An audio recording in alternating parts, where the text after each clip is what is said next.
Rahman run advocate. आप देख रहे हैं मेरा यूट्यूब चैनल तीक रन एडवोकेट। आज हम जिस टॉपिक के बारे में पढ़ेंगे उसे कंप्लेंट अंडर सेक्शन 200 CRPC कहते हैं और आम ज़बान में इस्तिग़ासा कहा जाता है। इस्तिग़ासा अमूमन एक किस्म की FIR होती है जो कि अदालत यानी मजिस्ट्रेट के रूबरू दायर की जाती है। जिस तरह FIR 154 CRPC के तहत पुलिस स्टेशन पर दर्ज करवाई जाती है, इसी तरह इस्तिग़ासा अंडर सेक्शन 200 CRPC मजिस्ट्रेट के सामने किसी भी जुर्म के इर्तिकाब की शिकायत दर्ज करवाई जाती है।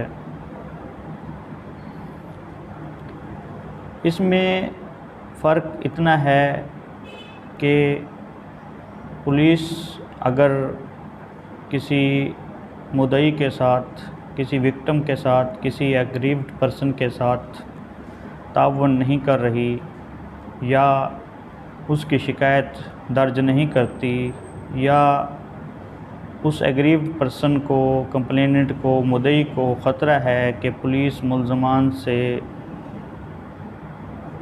साज़बाज़ कर चुकी है या मुल्ज़मान सियासी तौर पर या किसी तरह से भी बाअसर हैं और वो पुलिस के ज़रिए आपके मुकदमा को ख़ारिज करवा देंगे या आपके मुकदमा पर असरअंदाज होंगे, तो आप अपनी शिकायत मजिस्ट्रेट के सामने अंडर सेक्शन 200 CRPC भी दर्ज करवा सकते हैं।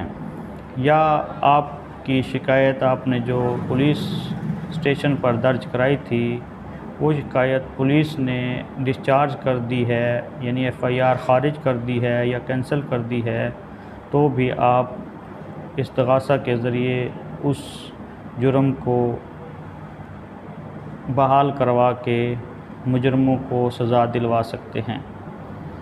इसकी मज़ीद डिटेल आगे चलकर देखते हैं।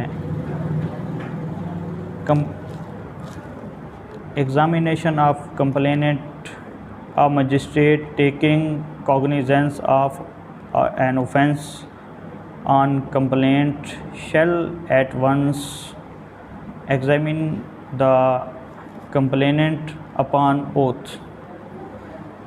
सबसे पहले जब एक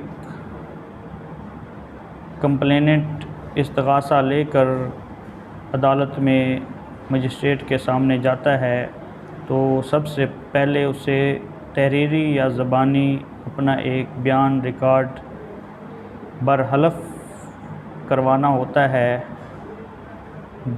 जिसे कंप्लेंट कहा जाता है, यानी उससे आपकी शिकायत शुरू होगी। उसके बाद जो होता है आगे इसमें कहा गया है, and the substance of examination shall be reduce to writing, और जो बयान दिया जाएगा उसे मुआयना एग्ज़ामिन करने के बाद मुख्तसर करके तहरीर कर लिया जाएगा और उसके बाद shall be signed by complainant, और उस पर मुस्तगीस के कंप्लेनेंट के साइन होंगे, एंड आल्सो बाय मजिस्ट्रेट, और मजिस्ट्रेट के ज़रिए ये सब कुछ अमल में लाया जाएगा। और जब कंप्लेंट दर्ज करवाई जाएगी उसमें कुछ आगे प्रोविजंस दी गई हैं। 200 सबसेक्शन A में कानून कहता है, when the complaint is made in writing nothing herein contained shall be deemed to require a magistrate to examine the complainant before the transferring the case under section 192 or sending it to the court of session। अगर magistrate समझता है कि ये जो complaint है इस पर मैं कॉग्निजेंस नहीं ले सकता, मैं नहीं सुन सकता, तो उसको एग्ज़ामिन करने से पहले ट्रांसफ़र कर देगा किसी भी मजाज अदालत में या कोर्ट ऑफ सेशन में। उसके बाद जब आपकी कंप्लेंट मजिस्ट्रेट दर्ज कर लेगा, उसके बाद फ़ौरन कंप्लेनेंट और गवाहान के सरसरी बयान होंगे। सरसरी बयान यानी जिस तरह एफआईआर दर्ज होने के बाद ट्रायल शुरू होता है और फिर शहादत ली जाती है, लेकिन कंप्लेंट के अंदर, इस्तग़ासे के अंदर पहले शहादत ली जाती है और उसके अंदर मुकम्मल छानबीन की जाती है। उसके बाद मुल्ज़मान की तलबी की जाती है और वारंट जारी किए जाते हैं। इसकी वजह यह है कि इस्तग़ासे के अंदर सबसे पहले जो कानून में ये देखना होता है कि मुस्तग़ीस जो कंप्लेनेंट है हक़ पर है और सही बयान दे रहा है, सही शिकायत लेकर आया है, कहीं ये कोई झूठ या कोई कॉन्कॉक्टेड स्टोरी तो लेकर अदालत में नहीं आ गया। उसकी अच्छी तरह से सरसरी शहादत के ज़रिए छानबीन की जाएगी और उसकी जो डॉक्यूमेंट्री कोई और शहादत है वो लेकर उसको सब जांच पड़ताल करके मजिस्ट्रेट फिर उस इस्तग़ासे को एडमिट करता है और उसके CRPC के सेकंड शेड्यूल के तहत समन, नोटिस, वारंट जारी करता है और उसमें मुल्ज़मान की तलबी होती है और फिर एक आगे जिस तरह शहादत का प्रोसेस है, एविडेंस कलेक्ट की जाती है और उसके बाद जो है सज़ा जज़ा का अमल होता है। इसका जो इस्तग़ासा का मतलब है वो भी यही है कि मुल्ज़मान को सज़ा दिलाई जाए, मुल्ज़मान को कैफ़र किरदार तक पहुंचाया जाए और FIR का जो मतलब है वो भी मुल्ज़मान को सज़ा दिलाना है, मुल्ज़मान को कैफ़र किरदार तक पहुंचाना है। लेकिन इसके अंदर जो सबसे अहम बात है देखने वाली वो ये है कि FIR की तरह इस्तग़ासा भी जुर्म के वक़ूअ पज़ीर होने की इत्तला है। ताहम इस्तग़ासा मुरतब करते वक्त एक वकील को इंतहाई महारत का मुज़ाहरा करना होता है, क्योंकि किसी किस्म की कमी बेशी या गलत बयानी या तज़ाद बयानी इस्तग़ासा के अखराज का सबब बन सकती है।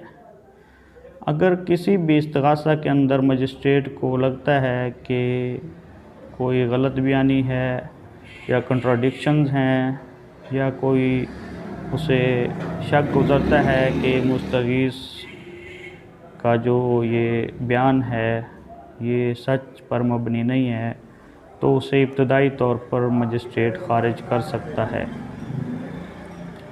लिहाजा इसके लिए ज़रूरी है कि इस्तग़ासा तैयार करते वक्त वकील को इंतहाई एहतियात बरतनी चाहिए और तमाम मुतल्लिक़ा वाक़यात जो भी हों, हक़ाइक़, उसको जमा करके मजिस्ट्रेट के आगे तहरीरी तौर पर जमा कराना चाहिए।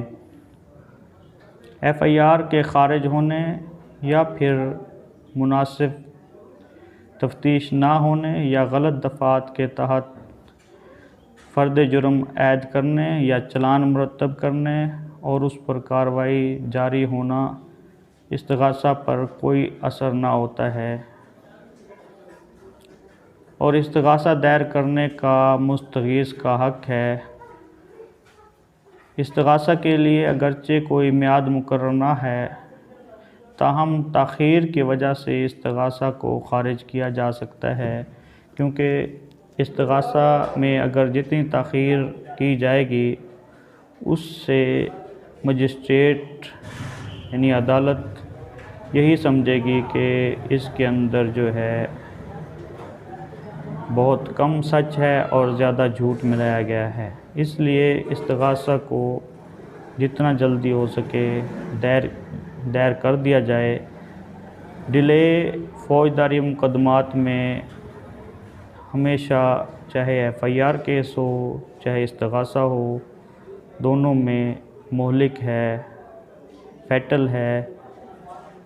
हाँ, कुछ सर्कमस्टांसेस हैं जहाँ पर डिले को कंसीडर नहीं किया जाता। आज का जो मेरा टॉपिक था ये इस्तिगासा के हवाले से था। इसमें इस्तिगासा आप पुलिस के ख़िलाफ़ भी दायर कर सकते हैं। अगर पुलिस आपके साथ कोई ज़्यादती करती है या कोई ऐसा जुर्म कमिट करती है तो आप पुलिस के ख़िलाफ़ भी इस्तिगासा ही दायर करें, क्योंकि अगर आप पुलिस के ख़िलाफ़ थाना पर FIR दर्ज कराएंगे तो SHO DSP वो पुलिस का साथ देते हैं, वो उसको ख़ारिज भी कर सकते हैं, अपने पुलिस वाले के हक़ में भी कर सकते हैं और आपको पुलिस के ख़िलाफ़ बयान देने के लिए थाना पर भी जाना पड़ेगा, वो आपको वहाँ पर भी परेशान कर सकते हैं। इसलिए पुलिस के ख़िलाफ़ या कोई सरकारी मुलाज़मिन के ख़िलाफ़ कोई कार्रवाई ऐसी हो जिसमें उन्होंने कोई जुर्म किया हो तो आप उनके ख़िलाफ़ भी इस्तिगासा ही दायर करेंगे।